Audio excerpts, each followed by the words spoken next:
그날은 특별할 것 없는 평범한 오후였습니다. 손떡희는 거실에 앉아 있었고 아들과 며느리가 방에서 나오는 소리가 들렸습니다. 하지만 들려오는 것은 인사말이 아니라 마치 얼음장처럼 차가운 침묵이었습니다. 어제도 그랬고 그제도 그랬던 그 싸늘한 태도. 손 씨는 더는 견딜 수 없었습니다. 마음속에서 자꾸만 고여있던 것들이 하나둘 터져 나왔습니다. 싫으면 싫다고 해. 왜 자꾸 이런 태도야? 라고 외쳤습니다. 목소리에는 분노만 있지 않았습니다. 그 안에는 63년을 살면서 처음 느껴보는 깊은 서운함과 낡아빠진 마음이 실려 있었습니다. 그 순간 아들의 입에서 나온 말은 손 씨의 가슴을 철저히 짓밟았습니다. 집을 팔아버리겠다는 식의 반박. 마치 협박이자 조건인 양 던져졌던 그 말들. 손 씨는 그제서야 깨달았습니다. 내가 얼마나 순진했는지를. 29살부터 가정 어린이집을 운영했고 노인 요양원까지 경영했던 손 씨. 자기 몸보다 자식을 챙기는 것이 당연했던 시대의 어머니. 출산 일주일 후에도 일터로 돌아가던 그런 어머니였습니다. 모든 것이 자식을 위한 것이라고 생각했습니다. 그런데 부부의 금전적 도움은 마치 당연한 의무였고 관계는 필요할 때만 가족이 되는 것처럼 느껴졌습니다. 명절에 연락 오는 것도 도움을 받기 위해서였고 멀쩡한데도 무언가 필요하다며 전화하는 아들의 목소리는 더 이상 정겹지 않았습니다. 손 씨는 이제 이해했습니다. 돈이 없었을 때의 그 친절함과 따뜻함은 어디론가 사라져버렸다는 것을. 그날 저녁 손떡희는 창밖을 바라봤습니다. 63년의 인생 속에서 처음으로 명확한 결심이 자리 잡았습니다. 이대로는 안 된다. 아니, 정확히는 더 이상 참지 않기로라는 결심이었습니다. 혹시 당신도 이런 마음 아프신 경험이 있으신가요? 당신은 혼자가 아닙니다. 아들 영석은 항상 늦되는 아이였습니다. 대학도 늦게 갔고 취업도 30이 되어서야 겨우 했습니다. 그래서 손 씨 부부는 영석이가 늦게 결혼할 거라고만 생각했습니다. 그런데 취업 후 꼭 3년이 되자마자 갑자기 결혼하겠다고 통보했습니다. 너무나 갑작스러웠습니다.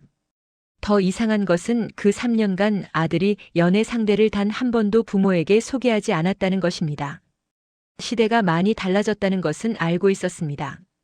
하지만 자기 아들이 누구와 살 사람인데 어머니 아버지에게 소개는 해야 하지 않나요? 손 씨는 그 3년을 마음 졸이며 보냈습니다. 혹시 뭔가 문제가 있는 건 아닐까? 혹시 우리를 만나기 부끄러워하는 건 아닐까?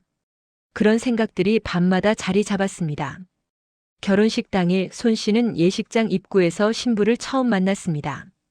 3년을 함께한 여자를 처음 본 것입니다.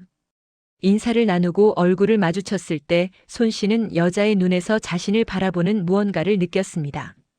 따뜻함보다는 거리감. 반갑게 인사하려던 손 씨의 손길은 어색하게 내려갔습니다. 결혼 준비는 처음부터 끝까지 아들 부부의 마음대로였습니다. 손 씨 부부는 전통적인 결혼식을 생각했지만 아들과 며느리는 현대식 결혼식을 고집했습니다. 예물도 최소한으로 줄였고 패백도 생략했습니다. 손 씨가 패백은 꼭 해야 하지 않나? 라고 조심스레 물었을 때 아들의 대답은 차가웠습니다. 요즘에 누가 패백을 해요? 그 한마디에 손 씨의 마음은 철저히 부러졌습니다. 결혼식 준비 과정에서 대화도 거의 없었습니다. 손 씨가 물으면 아들은 간단히 대답했고 며느리는 처음부터 거리를 두었습니다. 마치 손 씨와 남편이 손님처럼 대해졌습니다. 자기 아들의 결혼식에서 부모가 결정할 것도 참여할 것도 거의 없었던 것입니다. 가장 가슴 아팠던 것은 그 모든 것이 우리가 결정했으니 따라야 한다는 식의 태도였다는 점입니다. 물론 시대가 변했고 신세대의 생각도 존중해야 한다는 것을 알고 있었습니다. 하지만 자기 아들이 부모의 의견을 이렇게까지 무시할 거라는 생각은 해본 적이 없었습니다. 부모의 축복보다는 독립적인 결정이 더 중요해 보였습니다. 그때부터였습니다. 손 씨는 처음으로 이상함을 인식하기 시작했습니다. 뭔가 근본적으로 잘못된 것 같은 그런 기분이 자리 잡기 시작한 것입니다. 그 감정의 정체는 나중에야 깨달았습니다. 바로 소외감이었습니다. 혹시 당신도 자식의 변화된 모습에 마음 아파하신 경험이 있으신가요? 그 막연한 불안감과 외로움을 느껴보신 적이 있으신가요? 당신은 혼자가 아닙니다. 결혼식이 끝나고 얼마 지나지 않았을 때 사돈이 손씨 부부를 찾아왔습니다. 경제적으로 어려운 형편이라며 신혼집을 마련하기가 어렵다는 이야기였습니다. 손씨 부부는 고민하지 않았습니다. 아들이 새로운 삶을 시작해야 하는데 어떻게 외면할 수 있겠습니까? 그들이 소유하고 있던 아파트 한 채를 아들 부부에게 내어주기로 했습니다. 그 결정은 단순한 도움이 아니었습니다. 손씨 부부의 노후를 위해 차곡차곡 모아두었던 자산이었습니다. 하지만 아들을 위해서라면, 며느리 가족을 위해서라면 괜찮다고 생각했습니다. 아들이 행복하면 그것으로 충분하다고 마음먹었습니다. 손씨의 남편도 같은 마음이었습니다. 그런데 이상한 일이 일어났습니다. 아파트를 내어준 이후로 아들 부부의 연락은 점점 줄어들었습니다. 전에는 가끔이라도 전화가 왔는데 이제는 손씨가 먼저 연락을 해도 제대로 된 답장이 없었습니다. 혹시 적응 기간이 필요한 건가 싶어서 조용히 기다렸습니다. 하지만 며칠이 지나고 주가 지나고 한 달이 지나가도 연락은 없었습니다. 결국 손씨가 먼저 전화를 걸었습니다. 우리 집에 한번 와. 엄마가 맛있는 거 해줄게. 그렇게 손을 내밀었습니다. 하지만 돌아온 대답은 예상 밖이었습니다. 엄마, 요즘 일이 너무 바빠서 시간이 안 돼요. 가기가 부담스러워요. 부담스럽다는 말. 그 한마디가 손씨의 가슴에 깊이 박혔습니다. 자신의 아들을 만나는 것이 부담이라니요. 자기 어머니의 집에 가는 것이 부담이라니요. 손씨는 이해할 수 없었습니다. 며느리와의 만남은 결혼 직전까지 단 2번이었습니다. 첫 만남도 결혼식 당일이고 두 번째는 결혼식 일주일 전 인사차 방문한 것뿐이었습니다. 결혼 후에는 한 번도 만나지 못했습니다. 아들과도 얼굴을 보는 일이 드물어졌습니다. 연락이 있을 때마다 무언가 필요한 것이 있을 때뿐이었습니다. 처음에는 아들과 며느리가 적응 기간을 거치고 있는 거라고 생각했습니다. 신혼생활이 바쁘고 힘들 수 있다는 것을 이해하려고 노력했습니다. 그것도 자식을 사랑하는 부모의 마음이었습니다. 하지만 시간이 지날수록 패턴이 선명해졌습니다. 아들 부부는 필요할 때만 손씨 부부를 찾았습니다. 뭔가 도움이 필요할 때, 돈이 필요할 때 전화가 왔습니다. 그리고 그 모든 요청에 손씨 부부는 거절하지 않았습니다. 아들이니까. 그것이 부모이니까. 하지만 이제는 뭔가 깨달아야 할 것 같았습니다. 자신들이 베푸는 것이 진정한 사랑인지 아니면 아들 부부의 버릇을 들이고 있는 건 아닌지. 손씨는 자신을 돌아봤습니다. 29살부터 가정 어린이집을 운영했고 출산 일주일 후에도 일터로 돌아갔던 자신. 모든 것이 자식을 위한 것이었던 자신. 그런데 이게 맞는 방식이었나요? 이게 요즘 방식인가? 손씨는 점점 혼란스러워졌습니다. 세상이 변했고 세대가 바뀌었고 가치관도 달라졌다는 것을 알고 있었습니다. 하지만 이렇게까지 거리감이 생기는 것이 정상일 리가 없었습니다. 혹시 자신이 뭔가 크게 잘못 이해하고 있는 건 아닐까요? 혹시 당신도 자식으로 인해 이런 혼란스러움을 느껴보신 적이 있으신가요? 자신이 베푼 것들이 과연 옳은 결정이었나 싶은 불안감 말입니다. 당신은 혼자가 아닙니다. 신혼여행에서 돌아온 그날, 손씨는 아들 부부가 올 거라는 연락을 받았습니다. 처음으로 설렜습니다. 신혼여행을 다녀온 아들과 며느리를 만날 수 있다는 생각에 마음이 분주해졌습니다. 혹시 그동안의 어색함이 조금은 사라졌을까? 혹시 자신과 며느리의 관계가 좀 더 편해졌을까? 그런 작은 기대감들이 손씨의 마음을 채웠습니다. 손씨는 준비를 시작했습니다. 며느리가 좋아하던 반찬들을 리스트에 올려놨다가 미리 챙겼습니다. 아들이 어렸을 때부터 좋아하던 반찬도 만들었습니다. 밥도 정성껏 지었고 국도 끓였습니다. 모든 것이 아들과 며느리를 환영하기 위한 준비였습니다. 손씨는 식탁 앞에 앉아 초인종이 울리기를 기다렸습니다. 드디어 초인종이 울렸습니다. 손씨는 벌떡 일어나 문을 열었습니다. 현관에 선 아들의 얼굴이 보였습니다. 오래간만이었습니다. 손씨의 얼굴에는 자연스럽게 미소가 떠올랐습니다. 어서 와. 밥 준비했다. 그 순간 아들의 입에서 나온 말이 손씨의 모든 것을 멈춰버렸습니다. 엄마 미안한데 오늘 저희끼리 외식해요. 밥 안 먹고 갈게요. 아들은 그렇게 말하고 현관 안을 들어와 식탁에 차려진 반찬들과 밥을 받습니다. 손 씨의 정성이 오롯이 담긴 식탁이 아들의 눈에 들어왔습니다. 그런데 아들은 그것을 보고도 아무렇지 않았습니다. 마치 자신과 무관한 것처럼, 다른 사람의 것처럼 아무런 감정도 없이 돌아섰습니다. 밥 하나 먹고 가. 손 씨는 약한 목소리로 다시 권했습니다. 명절 때 자식을 맞이할 때의 그 마음으로, 어려울 때 밥이라도 챙겨주려던 그 마음으로. 하지만 아들의 대답은 짧았습니다. 괜찮아. 우리 밖에서 먹고 올 거야. 그리고 아들은 그렇게 갔습니다. 며느리와 함께. 손 씨의 식탁을 보고도 뒤를 돌아보지 않으며 손 씨는 그렇게 남겨졌습니다. 식탁 앞에 혼자 따뜻한 밥 위에 적어둔 수증기가 자꾸만 올라왔습니다. 한참을 그렇게 앉아 있다가 손 씨는 음식을 치우기 시작했습니다. 손가락이 떨렸습니다. 그것이 분노 때문인지 슬픔 때문인지 자신도 알 수 없었습니다. 차라리 분노였으면 좋았을 텐데 그것은 슬픔에 더 가까웠습니다.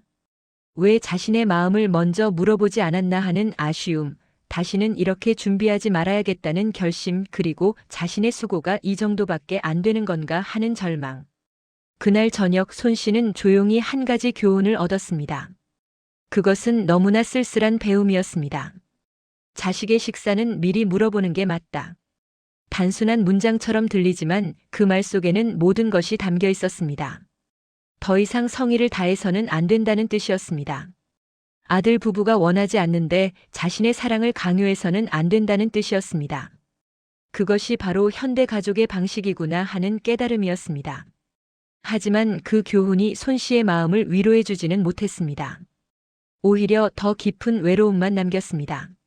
자신이 준비한 것들이 모두 필요 없는 것이었다는 생각이 들었습니다. 자신의 사랑의 언어가 아들에게는 통하지 않는다는 것을 깨달았습니다. 손 씨는 그 밤을 그렇게 보냈습니다. 남은 밥을 보면서, 남은 반찬을 보면서, 가슴 한구석이 철저히 무너지는 것을 느끼면서, 혹시 당신도 자식을 위해 준비했던 것들이 거절당한 경험이 있으신가요? 자신의 마음이 전혀 전달되지 않는 것 같은 그런 막막함을 느껴보신 적이 있으신가요? 당신은 혼자가 아닙니다.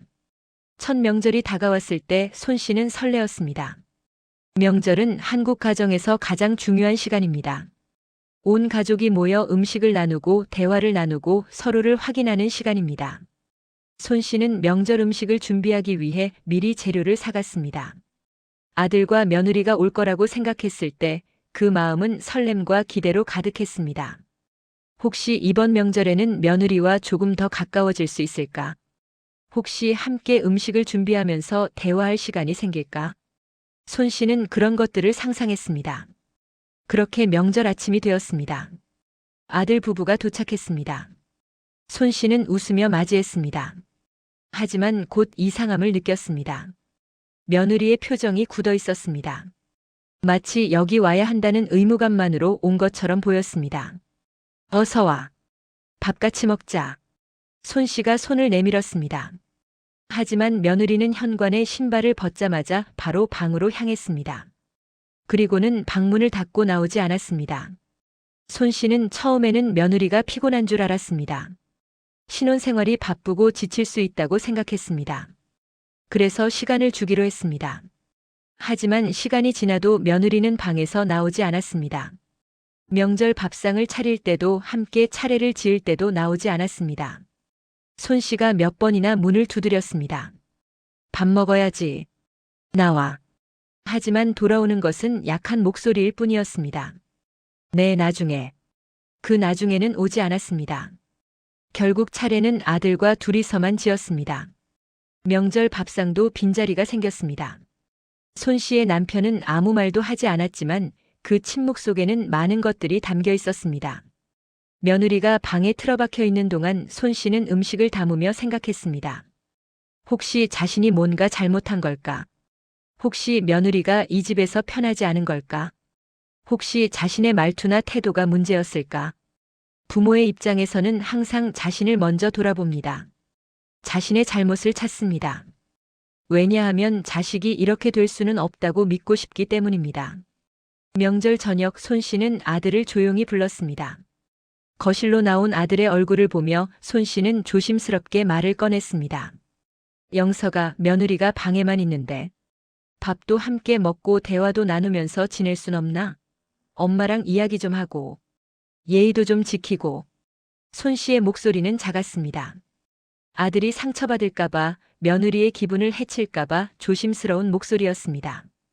부모의 권리를 주장하는 것이 아니라 마치 아들에게 부탁하는 듯한 목소리였습니다. 그 순간 아들의 얼굴이 굳어졌습니다. 그리고 나온 말은 손 씨의 가슴을 철저히 내려찍었습니다. 엄마, 요즘 다 그래요. 뭐라고 하면 며느리 다시는 안 와요. 그 말, 그 짧은 문장 속에는 모든 것이 담겨 있었습니다. 아들은 손 씨의 편이 아니었습니다. 어머니의 손을 들어주지 않았습니다. 대신 아내의 편을 들었습니다. 그리고 그것을 마치 당연한 일인 양 여유롭게 말했습니다. 뭐라고 하면 다시는 안 와요. 손 씨는 그 말의 의미를 깨달았습니다. 그것은 협박이었습니다. 아무것도 말하지 말라는 협박. 이 일을 제기하지 말라는 협박. 어머니로서의 권리를 포기하라는 협박. 그리고 만약 그러지 않으면 며느리가 다시는 이 집에 오지 않을 것이라는 위협. 손 씨의 아들은 어느 순간부터 손 씨를 선택하지 않게 되었습니다. 어머니가 아니라 아내를 선택했습니다. 그것 자체는 자연스러운 일입니다. 하지만 그 과정에서 어머니를 배신하는 방식이었습니다. 그날 밤 손 씨는 침대에 누워 생각했습니다. 더 이상 돌아올 수 없다는 것을, 뭔가가 결정적으로 바뀌었다는 것을. 그전까지는 자신이 노력하면, 양보하면, 이해하면 될 거라고 생각했습니다. 하지만 이제는 달랐습니다. 자신의 노력과 양보는 더 이상 통하지 않을 것 같았습니다. 그리고 아들은 이미 자신의 편을 포기한 것 같았습니다. 돌이킬 수 없는 기류가 형성되었습니다. 손 씨는 그것을 느꼈습니다. 뭔가가 깊은 강을 따라 흐르고 있고 그것을 멈출 수 없다는 것을. 어머니가 할 수 있는 것은 그 기류 속에서 침묵하는 것뿐이었습니다. 혹시 당신도 자식이 자신의 편을 포기했다고 느껴본 적이 있으신가요? 그렇게 깊은 절망감을 경험해 보신 적이 있으신가요? 당신은 혼자가 아닙니다. 명절이 끝나고 얼마 뒤 손 씨는 친구들과 차를 마셨습니다. 오랜 친구들이었습니다. 다 같은 또래이고 다 자식을 둔 부모들이었습니다. 손 씨는 조심스럽게 자신의 상황을 풀어놨습니다. 아들 부부와의 거리감, 명절에 방에만 틀어박혀 있던 며느리, 그리고 아들의 냉정한 말투. 친구들은 고개를 끄덕이며 말했습니다. 요즘은 다 그래. 요즘 부모는 그런 거야. 그리고 나온 것들은 손 씨가 들었지만 받아들이기 어려운 말들이었습니다. 생일도 각자 챙기는 거고 자식한테 전화하는 것도 부담 주는 거야. 우리가 해줄 수 있는 건 집 사주고 돈 도와주고 그 정도일 뿐이야. 그 이상으로 간섭하면 안 돼. 맞아. 요즘 며느리들은 시어머니를 너무 부담스러워해. 자기 엄마도 안 만나는데 시어머니는 왜 자꾸 만나려고 하냐고 생각하는 거야. 그니까 아무것도 기대하지 마. 그게 요즘 부모의 역할이야. 자식들이 원할 때만 손을 내밀고 필요할 때만 있어주는 거지. 그게 지혜로운 부모야. 손 씨는 그 말들을 들으면서 고개를 끄덕였습니다. 말이 다 맞는 것도 같았습니다. 시대가 변했고 가치관도 달라졌고 가족의 정의도 바뀌었다는 것을 이해하려고 노력했습니다. 친구들도 모두 비슷한 상황에 있었으니까요. 누군가는 딸 사위와 거의 만나지 않는다고 했고 누군가는 손주를 보기 어렵다고 했습니다. 하지만 그 모든 말이 들리면서도 손 씨의 마음 깊은 곳에서는 억울함이 올라왔습니다. 친구들의 말이 맞는 것 같기도 하고 하지만 그렇게 살아야 하는 게 옳은 것 같기도 하고 그런데 왜 이렇게 가슴이 아픈가 하는 생각이 들었습니다. 그날 밤 손 씨는 혼자 생각했습니다. 아들 영석이를 낳은 날을 떠올렸습니다. 그 작은 아기를 자신의 품에 안았을 때의 그 감정. 그 아기가 처음 엄마라고 부를 때의 그 기쁨. 29살부터 가정 어린이집을 운영하면서도 아들이 아플 때는 곧바로 일을 쉬었던 자신. 출산 일주일 후에 다시 일터로 돌아가던 자신의 헌신. 그 모든 것들을 떠올렸습니다. 정성껏 키운 외아들입니다. 한 명뿐인 아들입니다. 그런데 결혼 후 자신이 받는 대우는 무엇입니까? 필요할 때만 찾는 이웃. 아니, 이웃보다도 못한 취급을 받고 있었습니다. 이웃이면 최소한 인사는 나누지 않습니까? 하지만 아들 부부는 어떻습니까? 필요할 때는 가족이었습니다. 돈이 필요할 때, 집이 필요할 때, 무언가를 해줄 때는 우리 엄마, 우리 아버지라고 부르던 아들. 하지만 필요 없을 때는 어떻습니까? 명절에 방에만 틀어박혀 있는 며느리. 연락해도 답이 없는 아들. 부담스럽다는 말을 내뱉는 그들. 그것이 바로 필요 없을 때의 손 씨에 대한 태도였습니다. 손 씨의 분노는 점점 커졌습니다. 그리고 그 분노는 명확한 대상을 향했습니다. 아들 영석과 그의 아내. 도대체 뭐가 문제야? 왜 자식이 이렇게 될 수가 있어? 손 씨는 침대에 누워 천장을 봤습니다. 친구들의 말이 맞다는 것을 알고 있었습니다. 이것이 요즘 부모의 역할이라는 것도, 간섭하지 말고 기대하지 말고 조용히 있어야 한다는 것도. 하지만 그렇게 살 수 있는 부모가 몇이나 될까요? 자식으로 인한 그 아픔을, 그 억울함을 고스란히 감내할 수 있는 부모가. 아들을 키우면서 바쳤던 모든 것들이 떠올랐습니다. 잠도 줄여가며 일했던 것들. 자신의 꿈을 미루었던 것들. 아들의 성공을 위해 포기했던 것들. 그런데 그 아들이 자신을 이렇게 대한다니요. 손 씨는 깨달았습니다. 아들을 위해 베푼 모든 것이 결국은 돌아오지 않는다는 것을. 그리고 그것을 받아들여야 한다는 것을. 하지만 받아들인다고 해서 미움이 사라지지는 않았습니다. 오히려 더 깊어졌습니다. 이렇게까지 못 돼야 하는 건가? 내 아들이, 내 며느리가 이렇게까지 날 외면해야 하는 건가? 손 씨는 주먹을 쥐었습니다. 친구들의 말이 옳다면, 그것이 요즘 부모의 역할이라면 손 씨도 이제는 할 수 있을 것 같았습니다. 자식을 포기하는 것, 기대를 포기하는 것, 어머니로서의 권리를 내려놓는 것. 하지만 그 마음 한구석에는 분명히 있었습니다. 아들 부부에 대한 분노. 결혼 후 자신을 이렇게까지 멀리한 그들에 대한 미움. 그것은 쉽게 사라지지 않을 것 같았습니다. 혹시 당신도 자식으로 인해 이렇게까지 분노해 본 적이 있으신가요?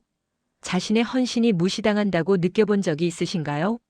그렇다면 당신의 그 감정은 온전히 타당합니다. 당신은 혼자가 아닙니다. 명절이 끝나고 얼마 뒤 손 씨는 친구들과 차를 마셨습니다. 오랜 친구들이었습니다. 다 같은 또래이고 다 자식을 둔 부모들이었습니다. 손 씨는 조심스럽게 자신의 상황을 풀어놨습니다.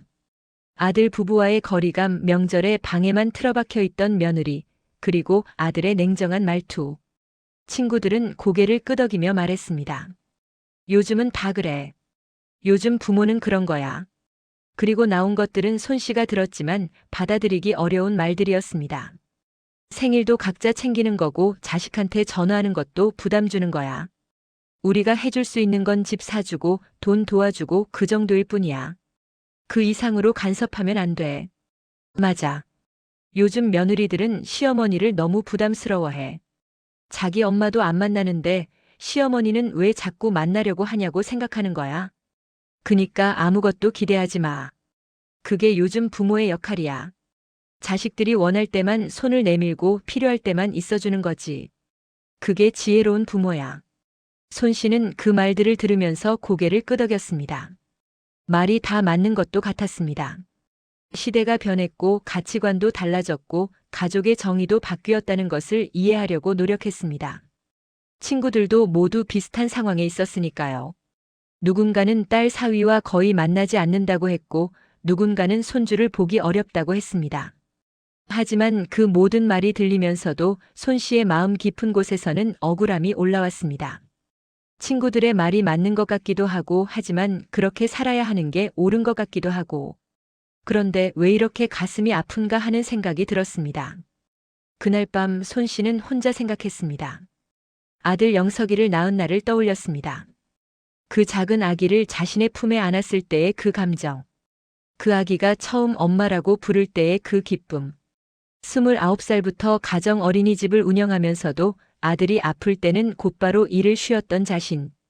출산 일주일 후에 다시 일터로 돌아가던 자신의 헌신. 그 모든 것들을 떠올렸습니다. 정성껏 키운 외아들입니다. 한 명뿐인 아들입니다. 그런데 결혼 후 자신이 받는 대우는 무엇입니까? 필요할 때만 찾는 이웃. 아니, 이웃보다도 못한 취급을 받고 있었습니다. 이웃이면 최소한 인사는 나누지 않습니까? 하지만 아들 부부는 어떻습니까? 필요할 때는 가족이었습니다. 돈이 필요할 때, 집이 필요할 때, 무언가를 해줄 때는 우리 엄마, 우리 아버지라고 부르던 아들. 하지만 필요 없을 때는 어떻습니까? 명절에 방에만 틀어박혀 있는 며느리. 연락해도 답이 없는 아들. 부담스럽다는 말을 내뱉는 그들. 그것이 바로 필요 없을 때의 손 씨에 대한 태도였습니다. 손 씨의 분노는 점점 커졌습니다. 그리고 그 분노는 명확한 대상을 향했습니다. 아들 영석과 그의 아내. 도대체 뭐가 문제야? 왜 자식이 이렇게 될 수가 있어? 손 씨는 침대에 누워 천장을 봤습니다. 친구들의 말이 맞다는 것을 알고 있었습니다. 이것이 요즘 부모의 역할이라는 것도, 간섭하지 말고 기대하지 말고 조용히 있어야 한다는 것도. 하지만 그렇게 살 수 있는 부모가 몇이나 될까요? 자식으로 인한 그 아픔을, 그 억울함을 고스란히 감내할 수 있는 부모가. 아들을 키우면서 바쳤던 모든 것들이 떠올랐습니다. 잠도 줄여가며 일했던 것들. 자신의 꿈을 미루었던 것들. 아들의 성공을 위해 포기했던 것들. 그런데 그 아들이 자신을 이렇게 대한다니요. 손 씨는 깨달았습니다. 아들을 위해 베푼 모든 것이 결국은 돌아오지 않는다는 것을. 그리고 그것을 받아들여야 한다는 것을. 하지만 받아들인다고 해서 미움이 사라지지는 않았습니다. 오히려 더 깊어졌습니다. 이렇게까지 못 돼야 하는 건가? 내 아들이, 내 며느리가 이렇게까지 날 외면해야 하는 건가? 손 씨는 주먹을 쥐었습니다. 친구들의 말이 옳다면, 그것이 요즘 부모의 역할이라면 손 씨도 이제는 할 수 있을 것 같았습니다. 자식을 포기하는 것, 기대를 포기하는 것, 어머니로서의 권리를 내려놓는 것. 하지만 그 마음 한구석에는 분명히 있었습니다. 아들 부부에 대한 분노. 결혼 후 자신을 이렇게까지 멀리한 그들에 대한 미움. 그것은 쉽게 사라지지 않을 것 같았습니다. 혹시 당신도 자식으로 인해 이렇게까지 분노해 본 적이 있으신가요? 자신의 헌신이 무시당한다고 느껴본 적이 있으신가요? 그렇다면 당신의 그 감정은 온전히 타당합니다. 당신은 혼자가 아닙니다. 명절이 끝난 후 아들 영석이 손 씨를 찾아왔습니다. 그리고는 아무렇지 않게 말했습니다. 엄마, 며느리가 처음엔 어색해하지만 차차 좋아진다고 했어. 시간이 필요한 거야. 손 씨는 그 말을 들었습니다. 차차 좋아진다고요? 얼마나 더 기다려야 한다는 말입니까? 얼마나 더 참아야 한다는 말입니까? 손 씨는 이미 충분히 참았습니다. 충분히 기다렸습니다. 아들이 자신을 선택할 때까지, 아들 부부가 마음을 열 때까지. 그 순간 손 씨의 마음속에서 뭔가가 확실히 꺾였습니다. 더 이상 기다릴 수 없다. 그것은 절망의 외침이 아니었습니다. 오히려 명확한 깨달음이었습니다. 손 씨는 이제 알고 있었습니다. 무조건 퍼주기만 해서는 절대로 변하지 않는다는 것을, 아들 부부의 태도가 좋아지지 않는다는 것을, 자신의 희생이 그들의 고마움으로 돌아오지 않는다는 것을. 그렇다면 어떻게 해야 할까요? 손 씨는 생각했습니다. 밤을 지새우며 생각했습니다. 더 이상 집을 내주지 않으면 어떨까? 더 이상 돈을 도와주지 않으면 어떨까? 더 이상 음식을 준비하지 않으면 어떨까? 그렇게 하면 아들 부부도 손 씨를 무시할 수 없지 않을까? 손 씨는 조용히 결심하기 시작했습니다. 그것은 복수에 가까웠습니다. 하지만 정확히는 복수가 아니라 더 이상 이용당하지 않기 위한 단호한 선언이었습니다. 먼저 손 씨는 아들에게 명확하게 말했습니다. 이제 더 이상 도와줄 수 없어. 너희는 이제 독립해야 해. 그 말이 얼마나 어려웠는지 세상은 알 수 없을 것입니다. 30년을 아들을 위해 살아온 어머니가 자신의 아들에게 도움을 줄 수 없다고 말해야 한다니요. 그것은 마치 자신의 팔을 자르는 것과 같은 심정이었습니다. 하지만 손 씨는 그 말을 내뱉었습니다. 그 다음부터는 전략적이었습니다. 아들이 연락 와도 필요한 것이 있어도 손 씨는 더 이상 무조건 들어주지 않았습니다. 미안하지만 엄마는 할 수 없어. 라는 말이 점점 익숙해졌습니다. 명절이 되어도 아들 부부를 무조건 맞이하지 않았습니다. 이번 명절에는 엄마가 피곤해서 못할 것 같아. 다음에 하자. 라고 말했습니다. 음식을 준비해달라는 말이 나와도 엄마는 이제 그렇게 많이 준비할 나이가 아니야. 라고 대답했습니다. 아들이 당황했습니다. 며느리도 헷갈렸을 것입니다. 자신들을 항상 맞이해주던 어머니, 항상 도와주던 어머니가 갑자기 변해버렸으니까요. 엄마가 왜 이러세요? 아들의 목소리에는 처음으로 불안이 담겨 있었습니다. 손 씨는 그 목소리를 들었습니다. 그리고 미소를 지었습니다. 이제야 자신에게 관심을 갖는구나. 이제야 자신의 태도가 변했다는 것을 눈치채는구나. 손 씨는 이제 명확했습니다. 자신의 경계를 설정하는 것이 얼마나 중요한지, 자신의 존엄성을 지키는 것이 얼마나 필요한지, 그렇게 손 씨가 품은 결심은 조용했습니다. 크고 높은 목소리가 아니었습니다. 대신 그것은 단호했습니다. 더 이상 휘둘리지 않겠다는 결심, 더 이상 아들 부부에게 함부로 당하지 않겠다는 결심. 63년을 살면서 손 씨는 처음으로 자신의 인생을 되찾는 기분이 들었습니다. 자신이 어머니일 뿐만 아니라 손 씨라는 한 사람이라는 것을 깨달았습니다.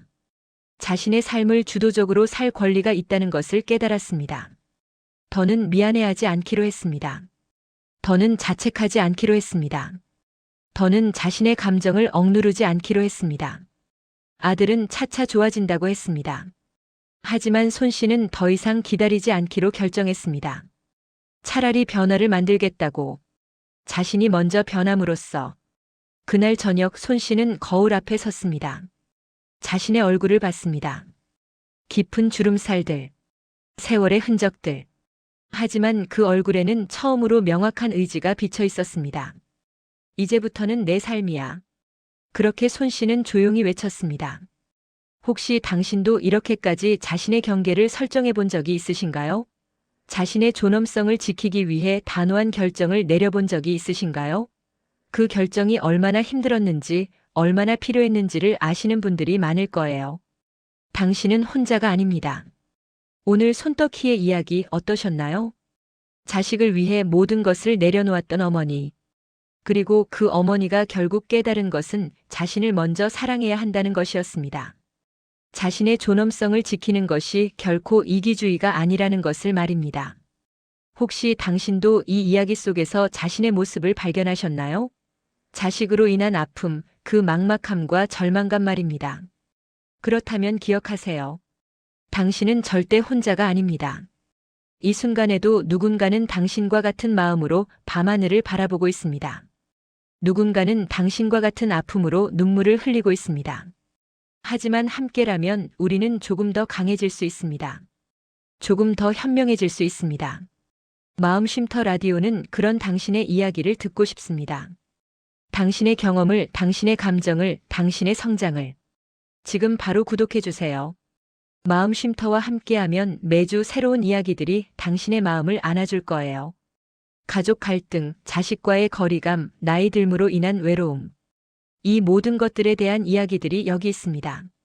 그리고 이 영상이 조금이라도 당신의 마음을 건드렸다면 좋아요 버튼을 눌러주세요. 그 한 번의 클릭이 얼마나 큰 힘이 되는지 아시나요? 당신의 공감과 응원이 더 많은 분들에게 위로가 될 수 있다는 뜻입니다. 다음 주에는 손떡희가 결단한 후 변해가는 아들과의 관계, 그리고 그 속에서 손 씨가 찾아내는 새로운 삶의 의미에 대한 이야기를 준비했습니다. 다음 에피소드를 놓치지 마세요. 마음쉼터 라디오를 구독하고 알림을 켜두세요. 당신의 이야기가 누군가에게는 가장 큰 위로가 될 테니까요. 마지막으로 이 영상에 대한 당신의 생각을 댓글로 나눠주세요. 당신의 경험, 당신의 감정, 당신의 응원의 말씀들. 모든 댓글이 우리 공동체를 만들어갑니다. 당신은 혼자가 아닙니다. 마음쉼터 라디오였습니다. 시청해주셔서 감사합니다.